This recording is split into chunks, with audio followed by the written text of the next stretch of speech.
All right, welcome back, everybody. And of course, there's a lot to talk about. Open mic topic tonight. You could call in and talk about anything. A lot happening in Thibodaux. And I want to say this because I want to spur on some conversation in Thibodaux. I know the district attorney's office in Thibodaux was criticized rather harshly by a newspaper editorial on the Comet. And you know, as I was reading it, I was realizing that they had a big murder trial going on with the same district attorney's office. The editorial was about the legalized marijuana, and that one person had wanted to get a license to have legalized marijuana because of a medical condition. The district attorney's office, going by the law, said it was illegal and prosecuted the case and won the case.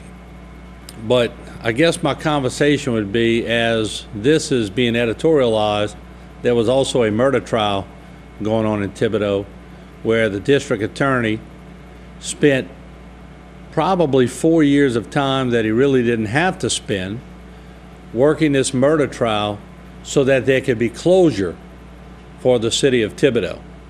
Now, what I mean by that is that in the case of the priest that was murdered in Lafourche in Thibodaux, the murderer was already going to jail for other crimes. He was going to spend life in prison.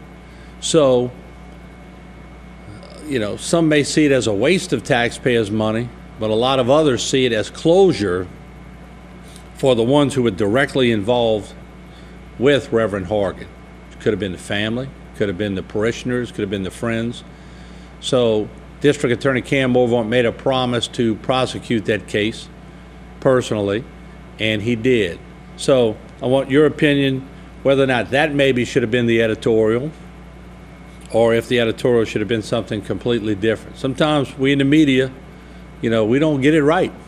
I'll be the first one to say it. We don't get it right, and the public sort of keeps us straight, and we listen to the public. So, with that said, do you think the city of Thibodaux needed closure in this case? I personally do. I'm a little biased because I think Cam Morvant does a great job, but tell me what you think. So anyway, we got Hurricane Katrina's 6th anniversary, and I remember covering that story. Just, I mean, it was one of those, there you see, those are shots when we were covering it as it came in. It was so far away from Terrebonne Parish, but that's a shot in my backyard when we went out to try to capture some of the winds that were coming in. There were pretty good winds in this one, as far away as it was from Terrebonne Parish. It was just such a big storm. So you can call in about that, or you could call in about things that are going on in Thibodaux, or anything else that you would like to comment on. So let's go to the phone lines now. 879-1231. Let's get some new callers up tonight too. I always invite new callers, anything on your mind, or if you want to be an activist for something that you see is wrong, jump in. We invite your call. Here we go. HTV, welcome to Bayou Time. Your comment tonight, please. Hello. Hello. Yeah, go ahead. I'm going to ask them to give me a little more volume for you. Go ahead, please. That's Mr. Folse? Yes, go ahead. Okay, I'm calling from Grand Isle. How you doing? Just fine. Good. You know, when we had Hurricane Katrina, my husband and I were talking about that today. You never heard a word. You never heard whether we had a Grand Isle or a Houma left. Mm-hmm. But then for that, and I'm not jealous, but for that hurricane, that's all you hear all day long. Even the president came 2 or 3 times today. Right. You know? And that's the reason. That's the reason I asked, because although Hurricane Katrina did get a lot of coverage, I'm mainly talking about the amount of money. If you think the amount of money they're talking about giving to New Jersey and New York and North Carolina is, I guess, proportionate to the amount of money that they supplied for Hurricane Katrina. Yeah, and not only that, he declared a disaster area while it was, even with Florida, he wanted to declare North Carolina a disaster area. Mm-hmm. You know, and because we didn't even know whether we had a Grand Isle left or a Houma left. Yeah. The big stations wouldn't talk about it. Well, we were there because we were right on Grand Isle for Hurricane Katrina and Gustav. But of course, once power goes out, it's hard to see us over there unless you're on the internet. Yeah. Well, that's what I wanted to talk about, because we were talking about that today. You know, with all the, I mean, that's all they talked about was that. So you can see they never had a storm, or it's because it's so close to the president or something. But we were kind of left out. Yeah. Now, don't get me wrong.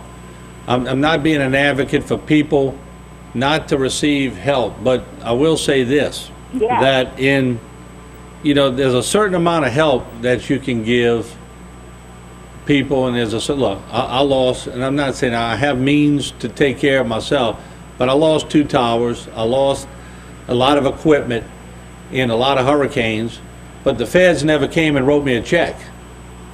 But the feds are too quick sometimes to write the check, and especially now. I also posed the question if the federal government is going to use this as a way to boost the economy. What do you think about that? So I'm just throwing that out for conversation. Oh yeah, that's for sure. Let me tell you something else. You know, right now that we still not through with the hurricane yet. The things from Katrina. Right. And I bought most of my stuff at Lowe's, and I made a list of everything. I went by Lowe's last week. Lowe's don't want to give me no credit for that. I mean, not credit, but a paid deal. You know, a paid bill, which that's the only thing they will expect when you send in your bills back. And all of mine were lost. They were lost in the mail or whatever. I don't have a bill left. So I went back to the store last week and asked them, we don't do that no more. And I thought that was so ugly. I mean, we left Grand Isle to go get all our things at Lowe's, and they would not give us a paid bill. Okay, yeah. Long drive, huh? Oh, you bet. Hey, that's the last time Lowe's going to see that nose in the store. All right. Well, you're entitled to your opinion for sure. That's what the program's all about. We thank you for calling. Uh-huh. Okay, well, thank you, Mr. Folse. Have a good night. You too. Bye-bye. Bye-bye. HTV, welcome to Bayou Time. You're on the air. Go ahead. Good to know, Martin. How you doing? All right, look, I'm going to tell you something about Campbell. He's a great DA. He's a great person. When he tell you he's going to pursue something, he's going to do it, too. He's going to go all the way with it till he get it done. I call that a good DA. He's doing a great job what he's doing.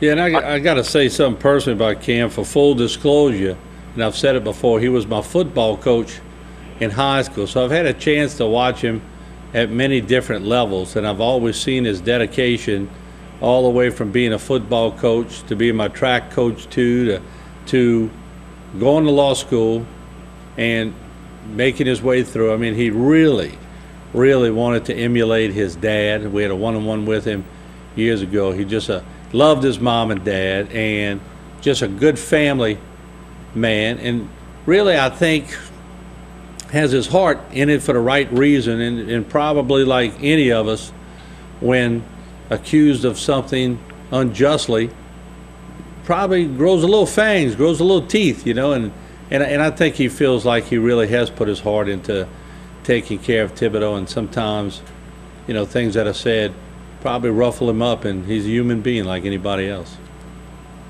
Yeah, you're right, Martin. I've been doing Cam over since I was a young man, man. He's a real great guy. When he's going to try to help you, he's going to go all the way with it. He's not going to stop. He's going to go all the way till he get it done. That's his job. I don't see why people complain. He's doing his job, you know. And he did what he got to do, you know. I don't care what anybody else say. He did what he had to do. He went all the way with it. Martin, talk about the hurricane like you're talking about. Right. You got to look at it 2 ways. We weren't dealt with right because we had different presidents at that time. I ain't gonna say it because because maybe the president doing different because we got a different president here now. You know, we had a Bush then for us. Now they got Obama. It might be that. I don't know. Don't get me wrong. I'm not taking up for anybody. I know we weren't there They didn't do fair with us, but that's not Obama's fault there, you know. Well, it was Obama's fault in the oil spill. Yeah. Yeah. I blame him on that. It was Bush's fault on Katrina. I mean, it always goes to the president. I'm not playing Republican or Democrat here. They both had their faults, but, you know, trust me, presidents look at those electoral votes. Yeah, you're right. They're human. They're looking at it. I agree. But that's what they look at. You don't look at that. You got to look at the human beings, man, who suffer. That's right. And you ever heard of the joke about Obama? As long as it's clean. You want me to tell you about it? As long as it's clean. All right, huh? As long as it's a clean one. Yeah, it's clean. All right. All right. One day, Obama and his wife was flying on Airport 1 over Louisiana. And the pilot told Obama and his wife, said, look at that bunch of Cajuns down there. Obama took $100 bill out of his pocket. He said, I'm going to throw that on the ground. He said, I'm going to make two Cajuns happy. And his wife turned around and looked at Obama and said, I'm going to do better than that. He said, I'm going to throw 10 $100 bills down there. I'm going to make 10 Cajuns happy. And the pilot looked at both of them. He said, I could beat both of y'all. They said, how is you going to do that? He said, well, I'm going to throw both of y'all off the plane. You're going to make 1 million Cajuns happy. Have a good evening, boys. All right, thank you. I'm not condoning throwing the president off the plane, but it's Bayou time, all right? Here we go. HTV, welcome to the program. Go ahead, please. Hello? Yes, you're on. Go ahead, please. I don't want to talk about hurricanes or anything, but Right. I'm from Houma, and we've been having a little bit of a problem with the bars in Thibodeau. The last call, the library letting our teenage daughters in. All right. And for some reason, when we call the police over there in Thibodeau, they say, okay, we're going to keep watching. And every weekend, well, this happened a year ago, and then again a couple of weeks ago, we see their pictures of them in the bars on the internet. So You I'm mean not you really can watch sure. you can watch your children from the internet in the bar? Yes, they have pictures of our children up on the internet in these bars, and there's nothing we can do about it because we didn't catch them in the bar. And they're how old? My daughter is 15 the first time, and 16 15? this month. 15. And she's with a lot of her friends in the pictures. Wow. Mhm. So, And we're not really sure what, we've called the, have you called for the chief? we talked to the police department in Thibodeau. Well, why don't you call Chief Scott Silveri and set up a meeting with him? I'm sure he would sit down with you, and especially if you have a group of parents that are concerned about it. I know that if I had a 15-year-old, if I had a 17-year-old, anybody that's illegal going in a ballroom, I would go visit with somebody. Yeah, and I mean, the pictures of them are showing up on the internet with them with beers in their hands. And Well, let me ask you this. Have you shown it to the district attorney? well, we keep calling and calling and calling, and they keep saying, oh, well, they're going to start checking and this and that. It just, like, the minute we let them out the houses again, they're back over there, and they're letting them back in again. Do you have pictures that you copied? Did you copy it, or you just saw it? It's on a website, Voodoo Cruise. Can you? They go to all the bars and they take the pictures. Okay. Wow. Yeah, they're right there on the internet. Well, why don't you try again to contact the police chief and meet with him? And I mean, I know the police chief, and I know he's trying hard. I know if he's not getting back with you, trust me, he's got his hands full right now. But yeah. Still, he is the police chief, and I'm sure he would warrant a meeting with you and whoever else is concerned. And I know the district attorney would sit down with you too. But and if you want me to have the pictures so that I could, maybe bridge the gap, I'll be glad to do that also. Okay. All righty? All righty. And if I get a package in with pictures, I know where it came from. Okay. All right, thank you. Okay, thank you. Bye-bye. We do have to take a break. All the lines are lit up. I'm coming right back to you.